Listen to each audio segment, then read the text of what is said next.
আসসালামু আলাইকুম রহমতুল্লাহ। প্রবাসী এগ্রো ফার্মের পক্ষ থেকে জানাই স্বাগতম। আলহামদুলিল্লাহ, প্রবাসী এগ্রো ফার্মের ওপরের যে চালের কাজ ওইটা সম্পূর্ণ শেষ আলহামদুলিল্লাহ।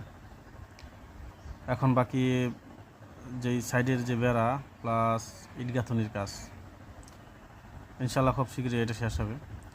আর চালের নিচে যেই সাদা হিট প্রুফ ফোম লাগানো হয়েছে, এটা মূলত কাজ হলো গরম কমানো, যাতে ঘরের ভিতরে গরম তেমন না হয়, বেশি না হয়, গরুর যাতে তেমন বেশি সমস্যা না হয়।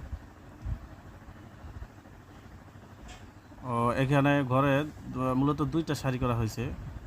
একটা সারিতে গরু থাকার জন্য, যে বড় সারিটা এইটাতে মূলত গরু থাকার জন্য, আর যেই পাশে যেই ছোট যেই চিকন সারিটা ওইটা দিয়ে হাঁটা চলাচলের জন্য, গরুর খাদ্য প্লাস অন্যান্য কাজ করার জন্য।